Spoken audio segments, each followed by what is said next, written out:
Welcome to the Gold Split Podcast.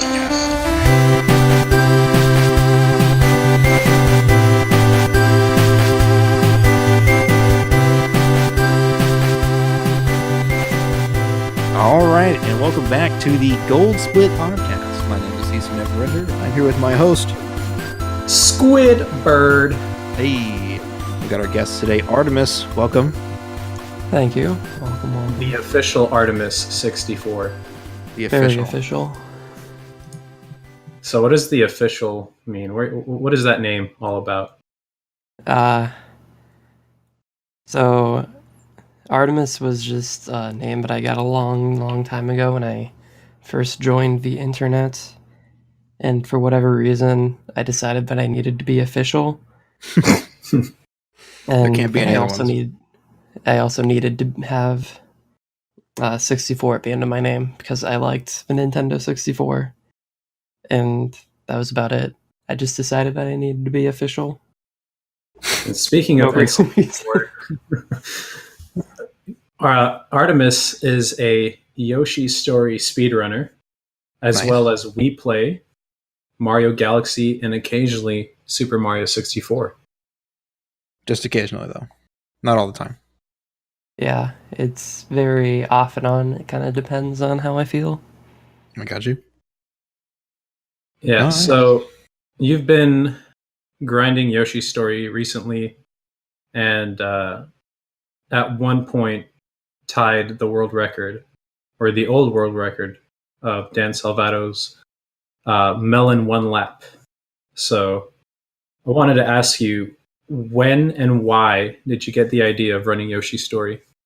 So I've wanted to run Yoshi's story for probably a year before I ran it, maybe a year and a half.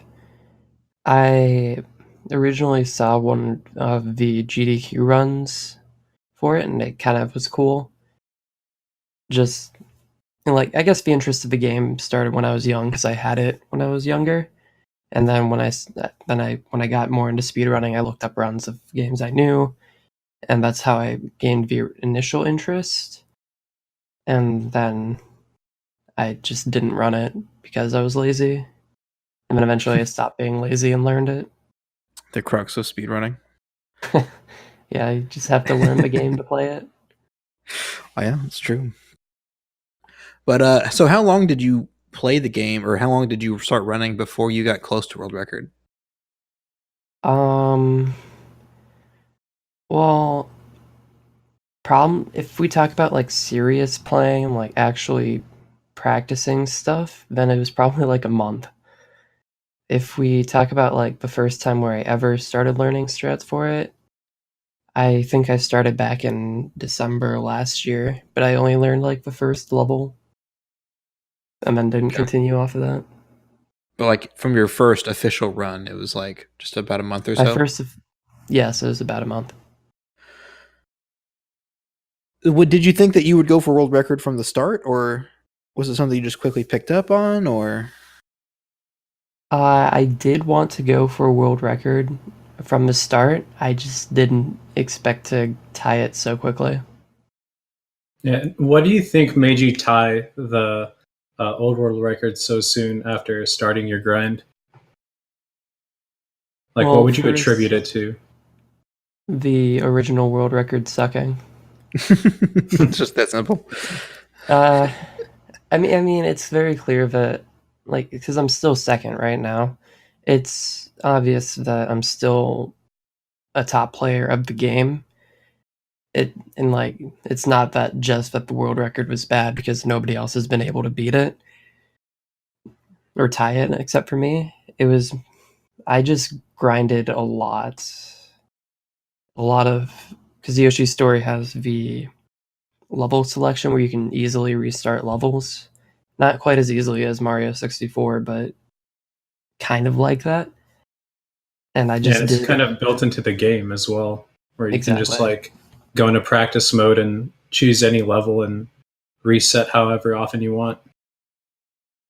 Mhm. It is And- very handy.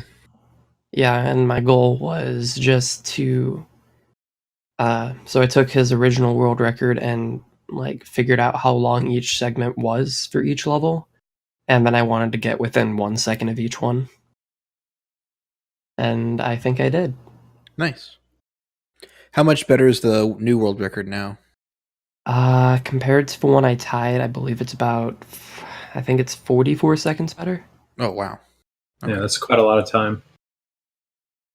Are you going to try and And- get that world record too, or? Yes, I am just preoccupied with other things right now. Fair enough. So, the level selection thing, we could say is one of the good things about speedrunning the game, where the something that makes it a lot easier to access in terms of speedrunning. But what are some of the more difficult aspects that are not that apparent on the surface? About learning the game or Yeah, practicing? just running the game, practicing. Like, what are some difficulties that you didn't think you would experience running that game? I guess one that I didn't personally experience, but I hear other people have, is the game's control mechanism. It's very different just because, I don't know, the game's different. It's, I don't know, a lot of people had trouble like changing over to Yoshi's store mechanics compared to like Yoshi's Island mechanics. They're completely different. And that's, like I said, that's not something I had just because I had played the game a lot when I was growing up. Something that I did notice myself personally was practicing individual things that are farther on in the levels or whatever. Because there's multiple hard tricks in the levels that are at the very end. And since the only method of practicing this game is either through save states or the practice mode, and I was practicing on console, the only way you could practice those things was just running to the end and practicing it. And it sucks. Yeah, because you have to like go through that entire level, and playing that game, like from the small amount of time that I tried it out with you, it was incredibly frustrating to just even get through like the first half of a level. And like I can only imagine like how it can get more difficult as it progresses. And I guess that's the other thing about the category that I run specifically, the melon percent one lap, is since it is only melons and there's only 30 per level and you need to collect all of them, that was the other thing I guess I wasn't expecting to be super difficult. Like, learning the locations of them isn't bad because there's videos, previous runs and everything. It was just making sure you actually grab the melons, because there's multiple occasions where they're super close to like a grape or a banana, and then if you eat one of those, then it's a dead run. Yeah. Dang. I was going to ask, does Yoshi Story emulate very well? It emulates terribly. Okay. The only, or I guess, if you get the N64 version, it does not emulate well at all on any emulator, as far as I know. Okay.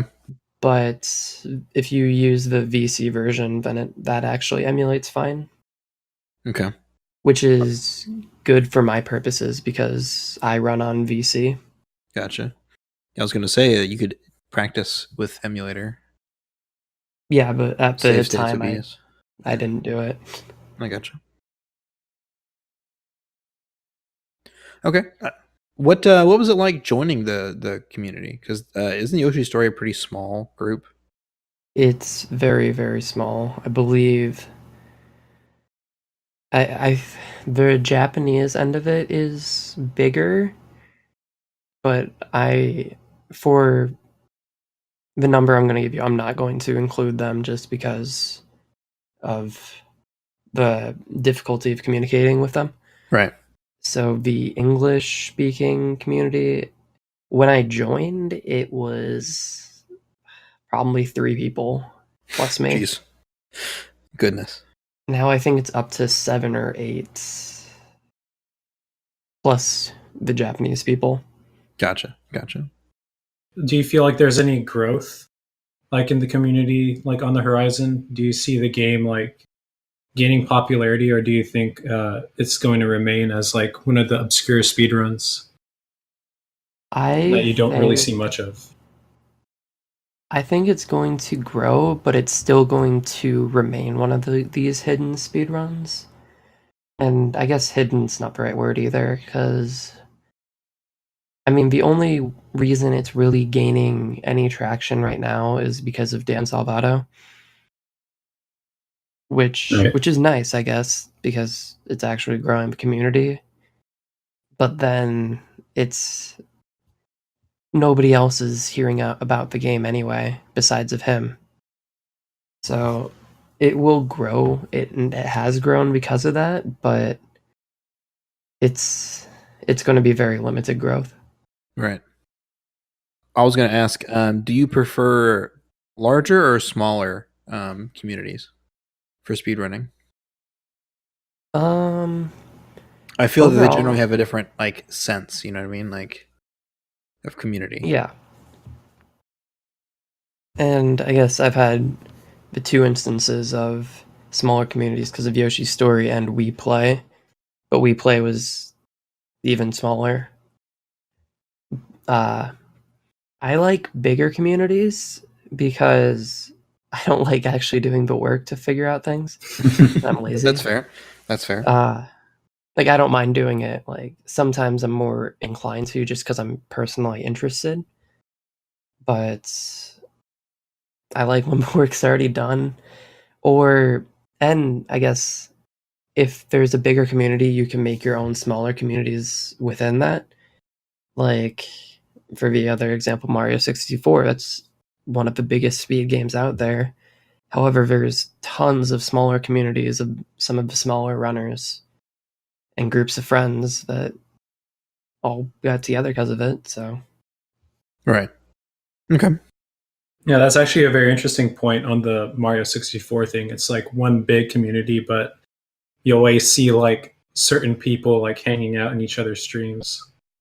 Like, even though, yeah, I'm just repeating myself now, but that's interesting to think of. Yeah. I noticed that with you specifically, at least. I noticed that whenever you play some 64, you get like, you know, Keto and TKP and Stray Volt and a lot of those guys, which I feel are probably. Did you make those friends through SM64? Yeah. So whenever I first landed in speedrunning, it was Puncation stream. Right. So a lot of my friends, including Artemis, come from that community. So a lot of people that are in my chat are also found in like Punka's chat and each other's chats and stuff. So I gotcha. It all sort of like branched off from Punka's stream. Yeah, that's one of those umbrellas, you know, where Punke kind of has his audience, and I'm sure that Cheese has his own audience, and other people have their own. Sure. Yeah. So it's neat. It's cool how people sort of group together like that, because I wonder if I'm going to see that split happen in Snap, because I feel like they're sort of like the old guard, you know, like Drogi and Toast and some of them going to hang out a lot, but then I feel like me personally, I'm pretty involved with a lot of the newer runners. So like you and Xerix and Dayman and Lemon and a lot of those guys. I feel like I'm more involved in that group, and not necessarily like Hams or anybody from before that, like Karmers or Spark or anybody. So I wonder if I'll really see that kind of split happen, which would be kind of interesting to see how that plays out. But yeah, I've been noticing a sort of a boost in runners on Pokemon Snap lately, like logging into speedrun.com. Yeah, it's weird. Yeah, I see new names all the time now. It's really cool. Yeah. Anyways, not to get off topic, but so talking about community, I guess what was the first time you really got into speedrunning? Oh, Like, when did you first see a speed run, or when were you first made aware that that was a thing that people even did? YouTube, long time ago. Yeah. That was probably must have been either 2012 or 2013, probably, that I first learned about it, and that was through the 0-star task for Mario 64. Okay. And I knew about that existence for a while. And after that, I don't remember exactly how it goes, but I did start doing 16-star on my own for a while before I knew Twitch existed. And then in November of 2014 is when I found Twitch and immediately went to Mario 64. Nice. Now, I believe that you are fairly young, right? So This is correct. What's it like? I guess I found out about speedrunning when I was 23. You know, like it's a little bit different. Like, gosh, I don't even know how to describe that. Like, did you just go to your friends at high school and be like, "Yo, guys, check out the sick speedrun shit I'm doing"? A lot of it was just stuff I did personally because I don't have a ton of friends that are super into it in real life. I gotcha. So a lot of this stuff I just did on my own because like because something that also tied into it was like all the Mario Kart custom track stuff. Right. That was right around that time as well. And like some of my friends were kind of interested in that, some weren't. And the friends that were are pretty much the same friends that were more interested in the speedruns. And some of my friends are just like they know what it is and they think it's cool, but they don't really watch any or do any themselves. So sometimes I get to talk to them and go like, "Oh, I did this," and they're like, "Yo, that's cool." Yeah. Yeah, I get a lot of that with my IRL friends. Like, Same. like you'll tell them, that you got like a really good time or something of the sort, and they'll be, "Oh, yeah, congrats. Glad that's working out." But the only person that I know in real life that like keeps up with me is David. You've probably seen him in my chat. I think so. That But sounds right. I can't think of anyone else that hangs out in there a lot. Like every once in a while, someone else will log in and say what's up, but it's almost like two separate worlds for me. Yeah. I have a lot of gamer friends, and every time I'm like, "Oh yeah, I've got this game's done quick," they're like, oh, "Okay, cool." So like, do you guys like party and like, do you guys like fuck all the time? Like, yeah, dude, totally. You know what I mean? Go to a hotel with a bunch of gamers, gonna bang. Sounds epic. But I'm like, no, I just go there and I'll play video games for like a whole week. I'm like, oh, okay, that sounds dumb, but whatever. I'm like, that's not dumb. It's super cool. For me, it's the opposite because I have a few friends that know what GDQ is and they've seen it. And they ask me, "Hey, how many times how often do you spend your time in the showroom where they're doing all the runs?" And like I told them, I've only 2%. been there for one run. Yeah, like I only went there for one run, and that was Mario 64, the race between Punky and Cheese. Most of my time at GDQ was just hanging out with people that I've met on Twitch, like speed running, doing runs in the practice rooms and stuff. Very little of my time was spent actually watching the event. I watched more of the event on the TV in the hotel room than I did in the actual room. Yeah, same. It's a lot more of the community aspect at GDQs because there's the main show, which is what a viewer sees. But when you go there, it's a completely different experience and a lot better experience, in my opinion. It's definitely. Yeah. It's a lot I think more the first. Go ahead. It was just a lot more of meeting people and actually getting to like see the person behind the stream, I guess. There's some of like the bigger people in that sense. and we're all just people, so it's actually hanging out and doing things. Yeah, the first time I went with a friend, an internet friend that I didn't really know too well, but we shared a room, and so I spent most of my time like in the stream room because I thought that's just what the event was, right? And like the first day or so, we just kind of hung out and watched the stream, and I'm like, this is kind of boring, you know. I kind of regretted going at some point. I'm like, you know what? Let me just kind of walk around, and then at some point, the friend I was with was like, hey, I'm meeting another friend. We should hang out with them. I'm like, okay, cool. So we went and hung out with them, and then they're like, hey, we're gonna go to the secret practice room. I was like, there's a secret practice room? Like, yeah, check it out. It was the casual room. I don't know why I call it the secret casual, but it was the casual room, right? And so we go to the casual room, like, oh, this is what I'm supposed to be doing. This is where everything's happening, right? And going up to the casual rooms and seeing all these people playing, and you know, there's like a melee room in the basement, and just a lot of stuff like, oh, I didn't even realize like I was spending all my time just hanging out like by myself or with her and in the stream room, and I was like, oh, see, there's more to this. And then from there, I met a whole bunch of people. I met some people that like I literally go to every GDQ with them. I've been to 3 of them in a row with them so far, and I going to the next one with them as well. So it's like you make lifelong friends there, and yeah, definitely the community aspect is what makes GDQ really cool. But that's something that people who just watch don't really get, you know, because they ask like, oh, how much time do you spend in the room? And it's like at SGDQ, I actually went to the Resident Evil 4 run.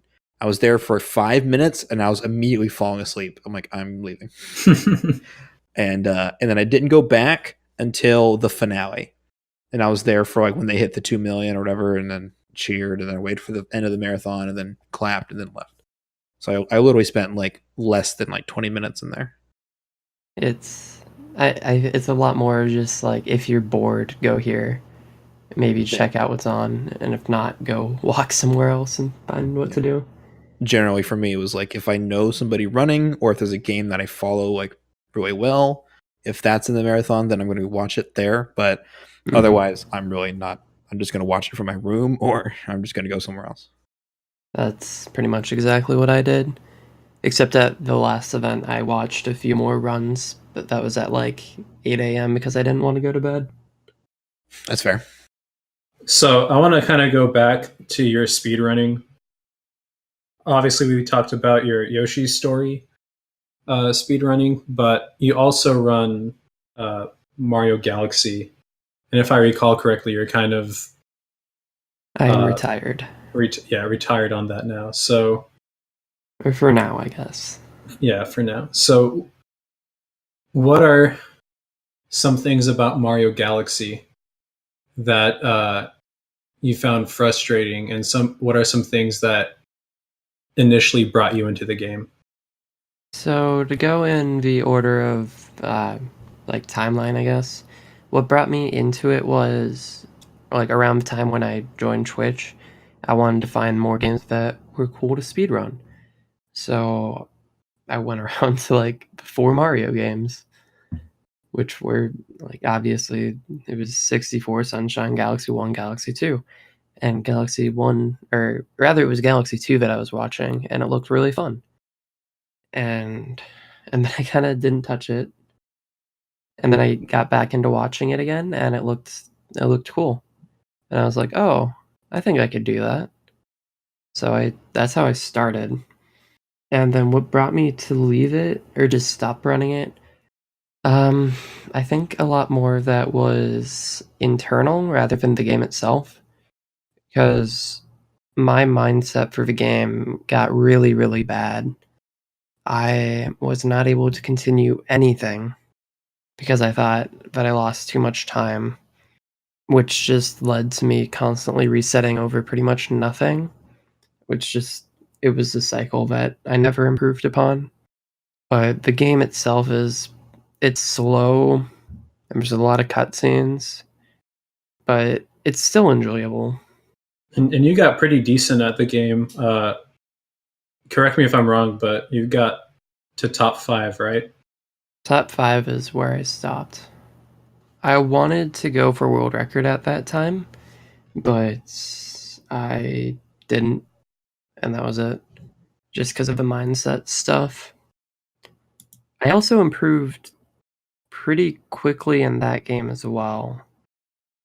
Not as fast as Yoshi's Story, but Yeah, I didn't get that world record in 1 month. no, I didn't.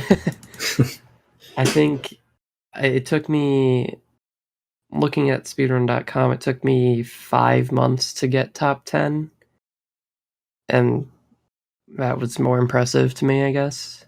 Or not more impressive than Yoshi's Story, but like it was really impressive considering it was one of the 4, now 5 main Mario games. And I was like, wow, I did it. And then I just kept going from there, I guess. Cool. But now I've watched the world records get lower since I've stopped, and I don't think I could have caught up. So how active is the Mario Galaxy community? Is it a decent sized community or It's middle decently size? sized.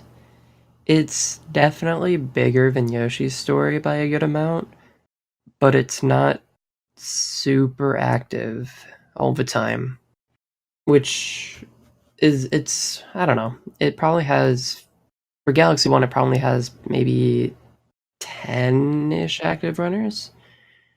And then Galaxy 2, I don't know because I don't follow that as much. But even though there aren't a lot of active runners, there's a lot of community members that kind of just talk together and hang out and whatever. Yeah, I remember earlier this year there was that tournament going on Speed Gaming that you were a part of. Yep. So I'm assuming there's a decent size community because I'm pretty sure like Yoshi's Story would be pretty difficult to get a tournament together. That would like a 3-game tournament. Yeah. Yeah, Galaxy, like, it does have enough players, but even that tournament was difficult because they're like, and that one was more difficult just because of the community aspect, because everyone's in a different part of the world. We gotta plan times that work with each runner, then get some commentators, then make sure it can be on speed gaming, which is an issue with all big communities, I guess. But so that's interesting that one of the difficulties was purely distance and trying to get everything aligned time-wise. Yeah, there's a lot of European runners. I believe one of the world record holder is Swedish, Finnish, Scandinavian. He's Finnish. All right, well, let's transition then. So, what makes the speedrunning community appealing to you? Makes it appealing. Because you've been in it for 4-ish years, right? Yep. So I'm surely something has kept you here. It's not just because you like playing video games. I'm sure there's something deeper than that. A lot of it was just how friendly people were. And that was a lot more appealing to me because just real life stuff was never very good to me in terms of the social aspect. And that still holds true till today. But because of that, like, since speedrunning was just something that I was interested in, it also happened to have a good community to it. There was a lot of like specific streamers when I was just joining that I would go watch almost every day when I could, and it was always fun to see them do their attempts and be very friendly about it. I don't know, it was just very nice. Like, a lot more of the game is in the background for the streamer, I guess. Which now I guess my view is similar.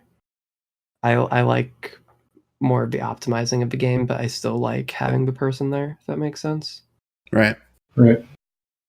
But for getting into it, it was very, very nice to have a lot of friendly people in the streamer aspect. I agree, Because and yeah, that's one of the things that pulled me in as well. Is you'd go to the stream, and then there would be people there that know who you are. Something as simple as what's up, Squid. Not even from the streamer, but from people in chat. Um, for someone that has like social anxiety or just difficulties interacting with people, it's really nice to feel welcomed like that. And that's something that I think is very common in the speedrunning community, and as opposed to like League of Legends, which is my first Twitch experience, where every channel is pretty much like 10,000 viewers all the time, regurgitating memes nonstop, and it was really difficult to communicate with anyone in that kind of setting. Right. I have to agree. Where like, yeah, people were just really, really nice and helpful. That's one of the craziest things. Like, I guess kind of rolling back into community stuff. Like, the very first time I picked up speedrunning, I kind of looked through my library of games over here, and then I thought, you know what? I like Super Mario Sunshine. I'm gonna try and speedrun that. And I happened to land on a really big community. I didn't realize at the time that it was going to be a huge community, but I didn't join the Discord and I didn't do any of that stuff. And I just streamed attempts. And I think I got like one person ever to like chat with me. And that person was there for like 5 minutes and they left. So I just really didn't have any chat interaction, any community interaction. And so I kind of felt like, oh, this is kind of lame. And then I switched to Pokemon Snap, and then like the first day, the world record holder is there in chat, like cheering me on. And then the next day, like 2 or 3 people come, they chat and they give me tips and stuff. And it's like, so like that part of the community was really good. So I joined that community, and it's like they were all helpful and they were all super nice and they were all active and willing, just not just willing to help, but like wanting to help. Mm-hmm. Like they're like, please let me help you. Like, please let me give you everything I know. And shout out to you for continuing that. Yeah. Like when I first started running the game, I was watching your tutorials on YouTube, and then like I'm pretty sure I've said this story a few times in the previous episode. But you just came in and just started, chatting up with me, giving advice, and I was like, dude, that's the guy from YouTube that I like learned all this stuff from. That's crazy. Yeah. And then to later find out we live pretty much in the same town was just another like, whoa, mind-blowing experience. But I think that's the biggest appeal to the speedrunning community for me, is that a lot of times, not every time, obviously, not every situation is the same, but a lot of times people aren't just there to help. They're like, they want to help, and they're super just, enthusiastic to help you along, which I think is a really awesome collaborative part of speedrunning. So personally, that's the thing that appeals to me in speedrunning.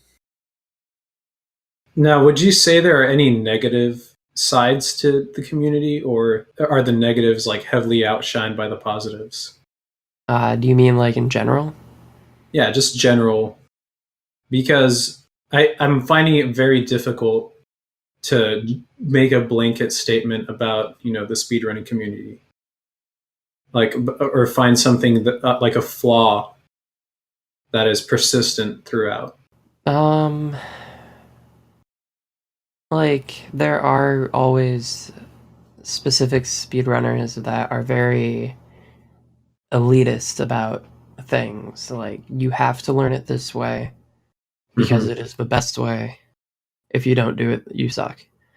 Or that is a fair point. Yeah. Or just other things like that. If you aren't world record holder, you suck. It's just stuff like that.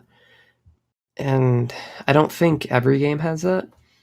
So I guess that isn't more of a blanket statement, but there are those runners that are like that. And it's sometimes it outweighs the good, but I also think it only outweighs it to the people who don't try super hard to get into it. Mm-hmm. I guess if that makes sense. And I guess it doesn't necessarily have to be a runner. It could just be a casual viewer. Stream monster. Or yeah, exactly. And by Yeah. casual viewer, I obviously mean someone who watches a lot of runs and like, oh, why don't you do this? I see that Cheese goes for JRB Maybe Cannon. canonless. Yeah. I've seen Yeah. that one a couple times. Yeah, Like- that's the latest meme. Is why aren't you going? I think it's funny, but like if let's say that same person who thinks it's super funny and posts it all the time in Punk's chat or whatever goes to someone really small, like me back in 2014, 2015, assuming Mr. Strat was around or whatever. Like Mhm. if someone came around and did that, that's kind of demotivating. It's like, well, I'm trying my best, but you're not entertained. And that goes into the whole thing like, why are you here if you're not enjoying it? Blah, blah, blah. And it's something that you learn to tolerate over time, I guess. But Yeah. having the people like that's it generally sucks unless if you know it's a meme or whatever. Yeah, there've been a few times when I started running that I've had runners come in and they'd say, "You need to work on this, you need to work on that," without like having to really get to know me. And that was pretty annoying for me because I just got into the game and like I get overwhelmed very easily whenever I'm doing something like speedrunning where I have to learn a lot of strategy, a lot of, putting it all together is difficult for me. So having people interject their opinions like right off the bat or spreading, like, oh, you need to work on this. It can be demotivating for sure. And like you said, though, you kind of get used to it at some point because you have to, because there's always going to be somebody, telling you, oh, you need to clean up your movement or whatever. Because in my mind, it was, I know I'm bad at the game. I just started. And like, I appreciate any help, but like, if all you're doing is pointing out my flaws and not giving any constructive feedback, it's really hard to work with that. Yeah, I think a lot of the times the bad experiences with speedrunning is like just bad human beings. Yeah. Like which is with everything. The like, bad apples. Yeah, there's just bad people in the world, and sometimes you got to deal with it. Like personally, I'm trying to think. The only bad experiences I've had, well, not even that was okay, I got a couple that's not even that bad. Like, so I run a game which is a pretty small game. There's like 3 of us that play the game, right? So it's a very small. We're pretty tight knit, and it's lucky that we all kind of like each other. We're all friends. But then there was this one guy who kind of joined for a little bit, and he's not like a bad person, but he's kind of cocky and he kind of comes off douchey, and we're like, okay, dude, you can be on the leaderboard, but we're not really interested in like talking with you, So, but then again, that's another thing where it's like you just get a guy who comes in and he's like, I don't really like this guy. So there's that. I have seen the elitism thing, that's definitely a thing that I feel like happens. But I feel it happens because it's like we're so passionate about the games that we play that sometimes we see people doing, things that are, bad. Not just, well, I don't know if it's bad for the community, if it's just them, but it's just sort of, it looks bad on us. It's like, oh, if people see you, they think, oh, everyone in our community is like you. And so sometimes that can be a thing where people are like, oh, I'm an elitist. They seem like they're elitist because they want to defend their platform or their game. But yeah, I don't know. I get that kind of. It depends on the game, though, I guess. Mm-hmm. Because, like, if you do that for one of the smaller games, say, like, I start doing that for Yoshi's story, where I'm like, you need to change this because it looks very slow, and I don't want that representing us. I still don't necessarily agree with it, but I can see it making more of a difference since it is like a smaller community, so there isn't nearly as many people to represent it. But for a bigger game, I'm gonna keep bringing up Mario 64. Like for that, there's so many new people. Yeah. Where being elitist is like inefficient. Like It just turns people away at some point. And there's no real reason to turning them away. Everyone's gonna suck, and it's whatever. And you have to let them get better, but you have to do it nicely. You have to go like, hey, I think maybe you could improve this, without just going like, hey, improve this. You suck. Lol. XD. It's just, XD. yeah, XD. You have to be a lot more positive with it. Yeah. And not say that you need to change it. Say, hey, I think maybe if you want to improve this little aspect, I think you could do it like this. But if not, that's cool. You can keep doing what you're doing. And I feel with the smaller communities like Yoshi's story, you tend to know the community members a lot more as a whole, and with a bigger community like Mario. Mm-hmm. So whenever you're, giving criticism to a smaller community, it wouldn't be seen as negative because all of you are in it together, and there's just a handful of y'all that benefits from this information. Whereas with Mario, like you said, there's just a lot of newcomers, a lot of people picking up the game, and if you were to go to every single Mario stream and roast every single runner, it wouldn't help the community grow whatsoever, and would discourage a lot of future talent. So the size of the community definitely affects how elitism is seen. Right. I guess you can still see it at the higher end too. Kinda. Mm-hmm. Yeah. It's not as big because obviously the higher end players play better and don't need people to point out what they're doing. But in the example I brought up earlier, the JRB canonless, and people saying that to Punkay, Cheese is, I think he's the only one who does it. I thought about somebody. I believe so. But yeah, he's the only one who does it. And obviously, the people I'm talking about are stream monsters, and not the elitist people. It's saying that, hey, why don't you do this? It's faster.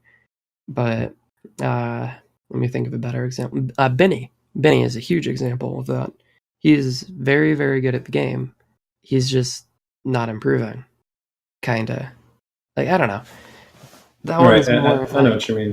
He's good, and he has improved some strats, but he's not putting in the work, I guess.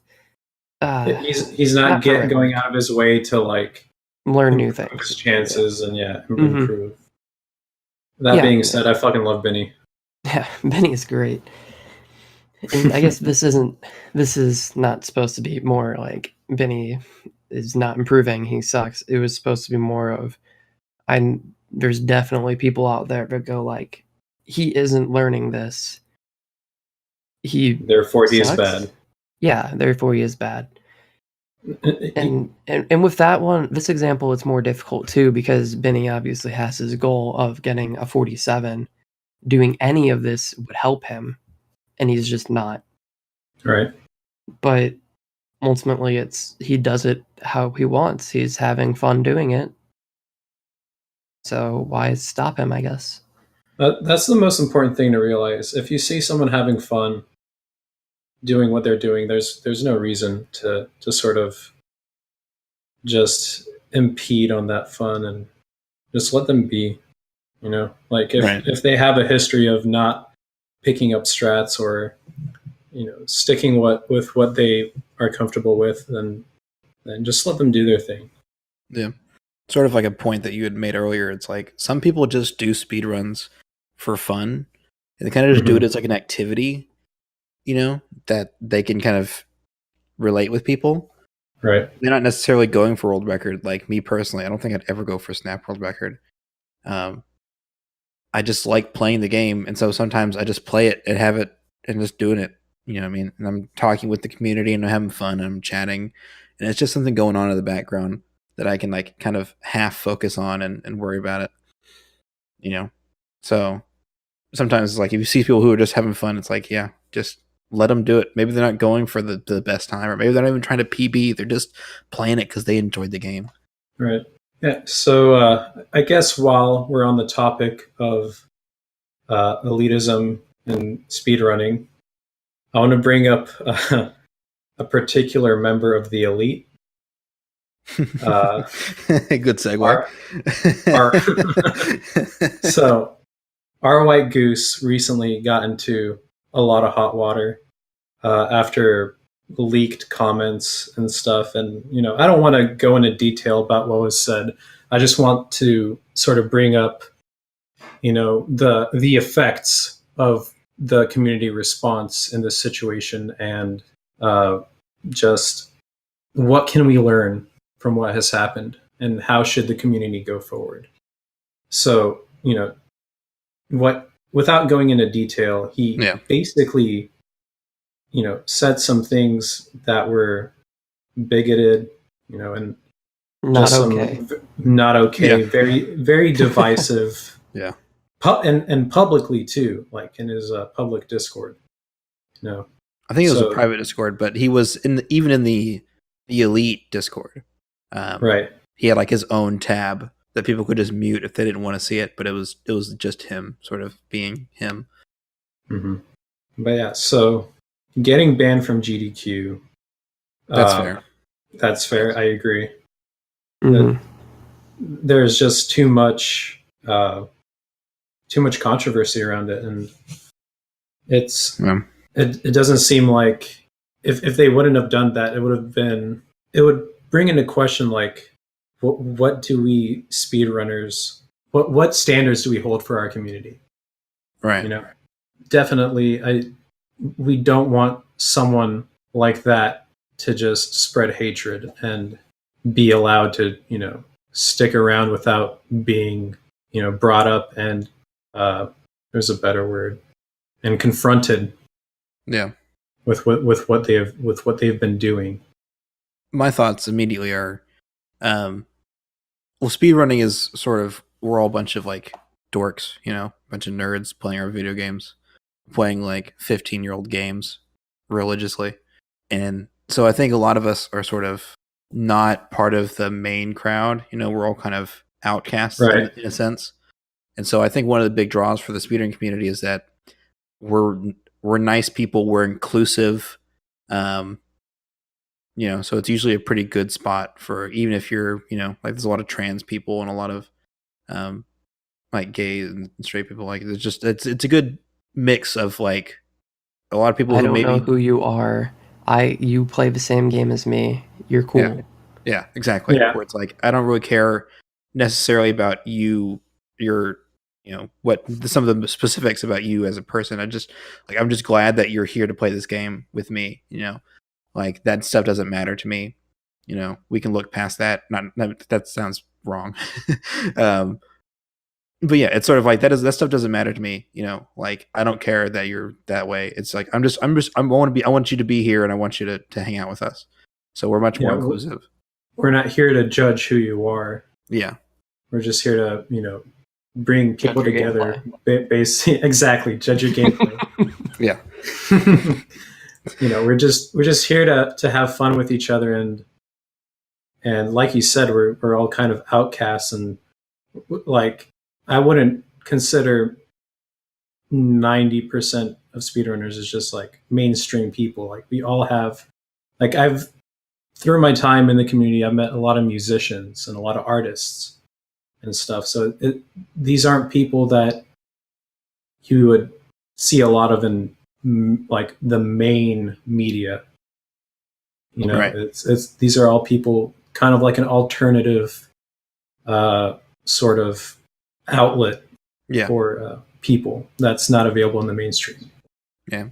So going along with that, people who are exclusive, like Goose was, I believe from what I read, he was neo-Nazi sort of white supremacist kind of, you know, And so he was very much like anti-gay, and I don't know how he was about race, but I believe he was racist.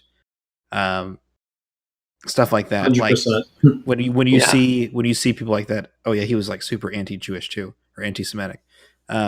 So when you see someone like that, you're like, oh, immediately you're not one of us in that sense. Like you're not someone who's inclusive and not someone who cares about other people. You're very much like you have your little group of friends, and like everyone else is like bad people. Like so, your own little echo chamber. Yeah. So that sort of thing is immediately when you see something like that, you need to be aware and need to either confront them about it, make sure that, like, hey, you're being mean. Like either you play nice with everyone else or you can get out. And I think this is the same situation where, he was mostly behind closed doors. He was saying really just awful things. And then when it came to light, everyone was, oh, okay. So yeah, you're definitely not cool. You're not going to be a part of the club anymore. Like you need to leave. Yeah, and his response on Twitter was very political. Like it was the response he had to make. He could not have worded it any differently.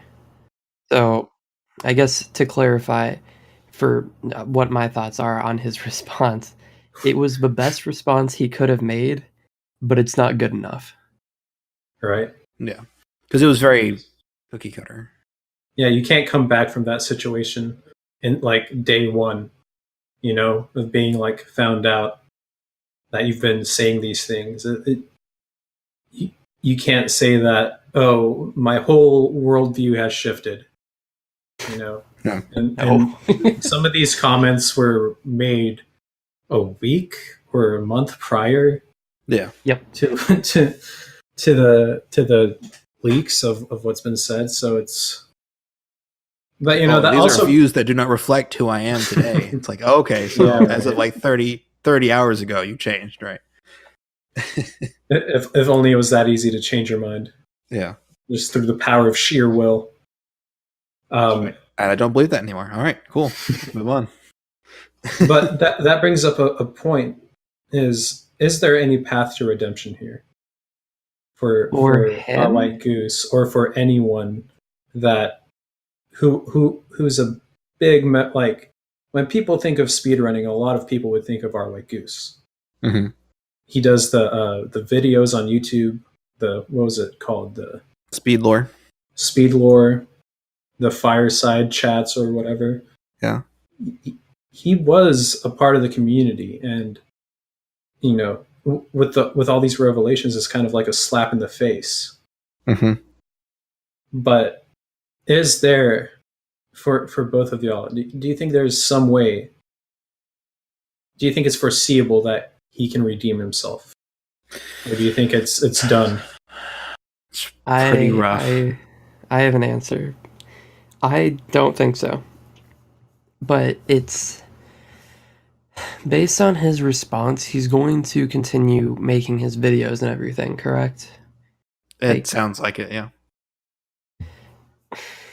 It's difficult because everyone, in quotes, everyone in the speedrunning community knows that he's that way and it's bad. And we all don't like him. He is an outcast. However, if we look from the outside in, I guess, like as someone who's trying to get into speedrunning and finds him, they're not going to know. Right. So, and they're going to think he's great because he makes great videos or whatever. Yeah. I have not seen any of them. But, and then they'll come in and then they'll see that he's all that and that's bad. But that might not happen for a while, Like even just recently, during their whole Reddit, explosion about it all, someone posted something about Cyber Demon, and someone's like, "Should I know who this person is? Who is this Cyber Demon person?" And I'm like, "Oh, you don't know, Cyber Demon is another person who was sort of like Goose, who several years ago was making very inflammatory tweets and stuff about being a white supremacist and being just like super racist and transphobic and stuff. And eventually they they came back around. But I had to tell them, like, listen, this person has a long history with speedrunning, and that's just something you don't know if you're a casual viewer walking in on this. Like, there's some things, and I think a lot of people are gonna see Goose's new video that comes out, like, oh, what's this speedrunning thing? I've always seen it. I want to watch it. And the guy's like, oh yeah, I know. And then this happens. It's super cool. And everyone's like, oh wow, it's neat. And they don't know the context of like who this person is and stuff like that. So that's sort of a dangerous thing. But I think that isn't just an issue with speedrunning. That's an issue with everything. Right. Because people are the same way in every other industry. Like, obviously, there's like multiple music artists that are terrible people, but either a lot of people don't know, do know and avoid it, or do know and don't care. And there's just no way to solve that.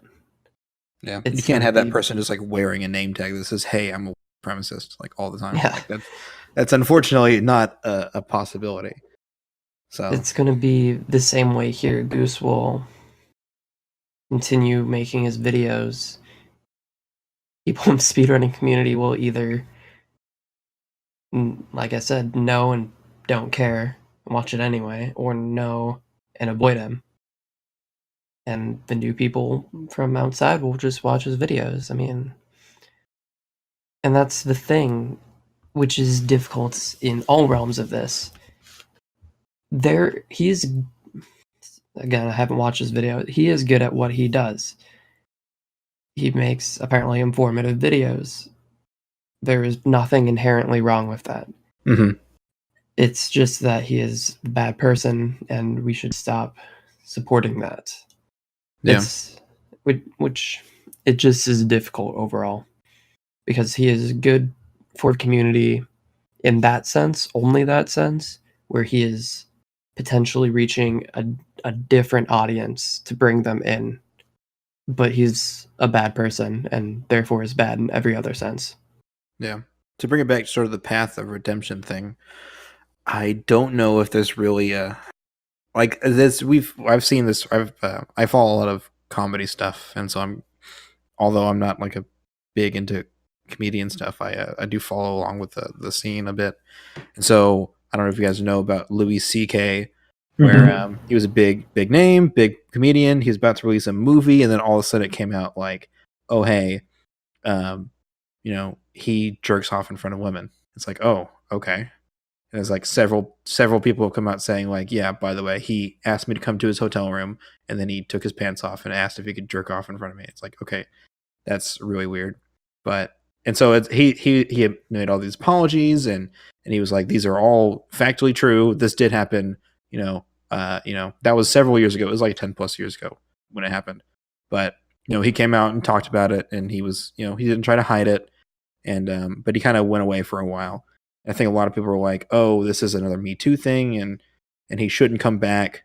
But at the same time, it's like, is that something that he should never, ever, ever do comedy ever again?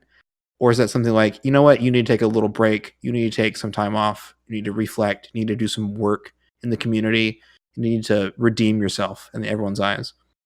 You need to do something to atone for the things you've done, and then you can come back. I think even recently he's actually started doing stand-up shows again. So I think he is kind of making that path back. But in Goose's case, is there anything that he can do? Because it's not something that he necessarily did. Obviously, he talked a lot about stuff, and he's kind of grown this little community of hate. But he hasn't necessarily done anything. You know what I mean? It's just his thoughts. It's his own opinions. It's a part of what he believes, and it's part of his creed. There's actually there's one situation I can think of. Oh, yeah, where he did do something, but yeah, I don't think we should bring it up. Okay. Yeah, I know what you're talking about, though. Yeah. You should fill me in afterwards. But but anyways, so apparently he has done something. So I want to interrupt you just for a second. I think one of the big differences between these two situations is how recent it's all been. Right. Because if I heard you correct, because I heard about it but didn't follow it when it was happening. The Louis C.K. thing. You said those all happened like 10 years ago ish. Yeah. Like, I think the amount of time between then and now obviously it's been 10 years, but it changes how people accept it and how forthcoming he is with it. From what it sounds like, it sounded like he came forward with it. Like, yes, I did this. It was a long time ago. This is why. I'm sorry. As where, from what I remember of Goose's apology, it was more of like, yeah, I'm going to move forward. I am sorry for what I've done. And it's only been like a week or a month since his last quote-unquote offense. Yeah, it's definitely... time scale wise is a much different story. I still don't know what to think of the Louis C.K. situation, even, because there needs to be some sort of precedent for how all of these things work, and it's a very fine line that you have to walk on, and a lot of the consequences of what's been happening are just now like sort of taking place, and it's all feels pretty new in this age, like we haven't had a lot of these sort of people actually taking the consequences for their actions, right, and all the attention that it's getting. So I don't think, if there even is a chance for a path to redemption for Goose, I don't think it would be happening anytime soon within the next 5 or 10 years even. It's gonna be, he would have to do something. He would have to literally pull off a miracle to even be considered to just waltz back into the community as if to be accepted again. Right. So yeah, we'll just have to see where it all goes. I think the only acceptance he's going to get is if people forget. Right. That's going to be a big thing, I think. And I think people will forget. It's just how long will it take? Yeah. I think a big thing that's going to happen is that a lot of times with the internet, it's like there's like the very focused rage for a very short time, and then it kind of moves on to something else. And so I think Goose is going to lay low for a couple months, maybe till like February, and then he's going to have this grand reveal. My friends, I have this great new video I'm going to put out, or and he's going to slowly but surely creep back in. Maybe on the YouTube side, he's going to come back, and he's going to get more people, and more people are going to watch his content, and then he's going to do stuff, and then he's going to keep all that hate stuff that he does under wraps again, and just kind of keep coming back. And slowly but surely, I think people are going to be like, oh, Goose isn't so bad. I'm sure he just said something bad things, but he's not that bad, right? And I think he's just slowly but surely over the next year or two, I think he's going to climb back in, which is, I don't know. It's weird. No, we can only wait and see. Yeah, time will tell. See what happens. Maybe he just quit speedrunning altogether. Who knows? That'd be nice. It would be nice, but something tells me that he's really invested. It would be truly remarkable. Yeah, truly. I don't think that he would get out of that. All right. Okay. So I think we can move on. So we planned it out so that we would go from something very, what's the word? Dark and not fun and serious to something a little lighthearted. So, Artemis, we are going to be playing a game. Oh, yay. Okay. The name of this game is Melon or Banana. Okay. So the way this works is I picked out a few facts about melons and bananas, and you have to tell me whether it's a melon fact or a banana fact. Oh, great. Okay. So let's see how good you are at getting the melons. Oh my. All right. Can't wait let's to really disappoint see what you're capable of here. I eat too many other fruit. I'll have to reset. Had to reset. Yeah, runs dead. All right. So I'm going to start off with an easy one. Widely known varieties of this fruit include honeydew and cantaloupe. Banana. No, it's melon. I know that one's melon. Very good. Okay. Next one. This fruit grows on a vine. That's generic. No, watermelon or just melon, I guess. Very good. All right. Next question. The scientific name of this fruit translates to fruit of the wise men. Ooh, interesting. I'm gonna say banana. Very good. Okay. Okay. Oh, banana. 25% of globally consumed fruits originate from China. Wait, what's What? the question? Okay, I wrote this down and I just now noticed an issue. Can you rephrase it? 25% of this particular fruit that is consumed around the globe originates from China. Okay. All right. There's a lot of melons. And by lots, I mean honeydew and watermelon Right. and whatever else. There's also those Japanese melons. They're shaped like boxes. That's true. I'm gonna say melon again. Very good. I Okay, think next question. I think Mhm. bananas are South America, if I remember Yeah. right. Generally, Yeah, South and America. South Asia as well. I didn't know that part, I guess. Both melons and bananas are considered berries, but one of them can be further specified as pepo. Specified as what? Pepo, P-E-P-O. Peppo. I have no idea what that is. I don't know what that is either. Unfair game. I'm gonna say banana. It's actually melon. What does that mean? Okay, What does so- Peppo mean? Yeah, I don't know what it is, so I feel bad about this. I honestly don't know what it means either, but Next level.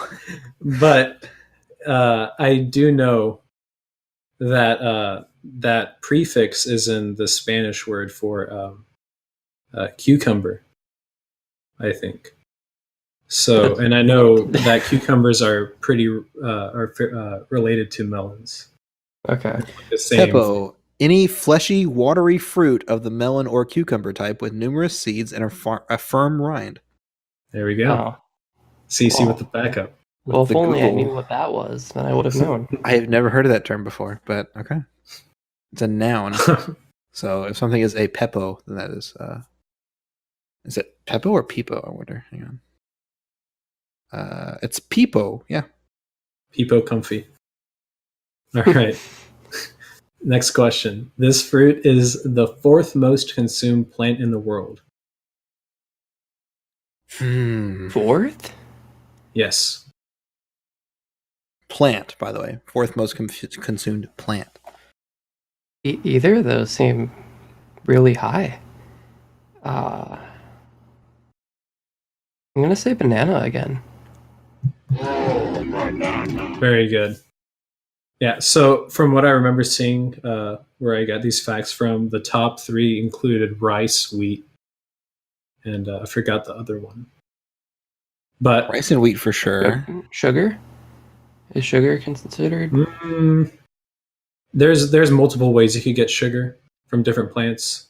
That's true. Yeah, you have sugar beets, sugar cane, different Yeah, ways. but I don't know. That still seems really high on the list.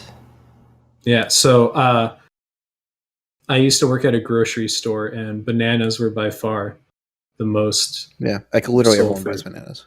Yeah. Next question.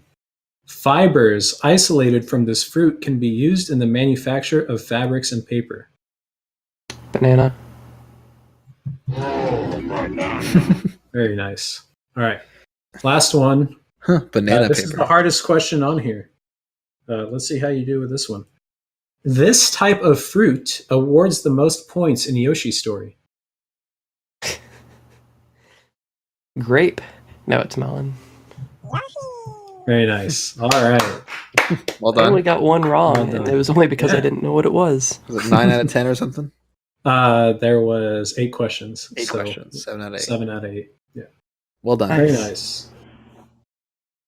All right. So we can wrap things up here now. Cece, I believe you have a question for Artemis. Artemis, what's your deal? All right. Well, here's the deal. Everyone needs to play Yoshi's Story, okay? Right. It's a fantastic game. This community is just very, very small. Please, and we need your help to grow the community.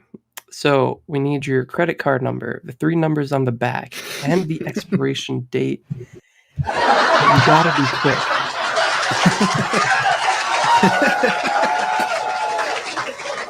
Yeah, so that's my deal. Attention, all gamers. I decided like halfway through that's what I wanted to change it to. I loved every second of it. That was great. That was great. I legitimately thought about paying that guy to do a meme. But his I'm Patreon still was considering full. it. I just have to. I can't get into his Patreon. It's full every month. Oh really? Yeah, like his queue is maxed out, so I can't jump in. I can't pay him anything extra to get him to do, like jump me to the front of the line. He's busy. He's a busy boy. All right. So, what are your future plans, Artemis? I know you're going to AGDQ, right?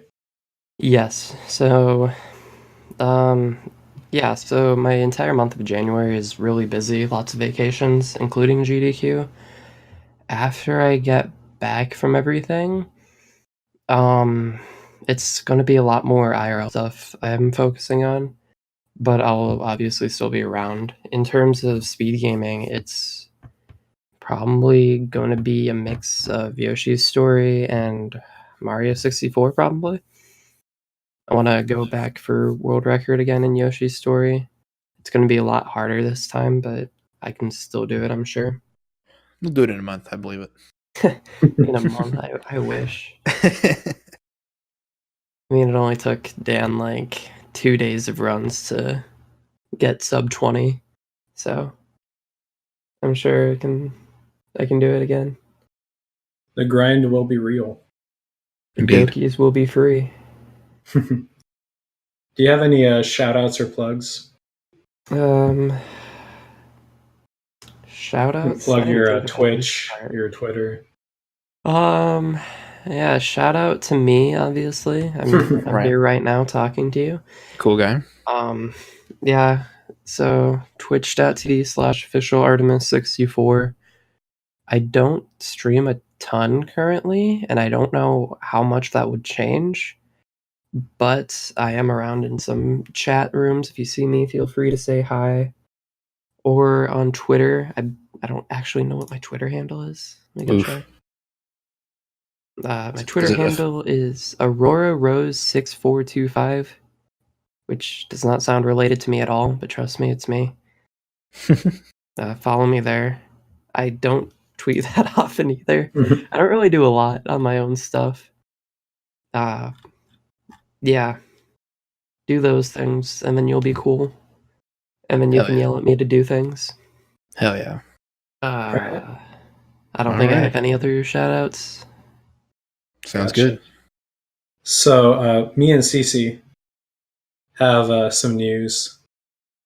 Cece, you want to start off? Oh, am I announcing it here? Monka S. Yo, all right. Well, it's in the works, but I'm going to be hosting a Pokemon Snap tournament in February, and Squiddy Boy here is going to be hosting one a SM64 tournament Yeah, late January? January. Yeah. January. So keep an eye out for us. We'll be out here in this tournament scene, running the show.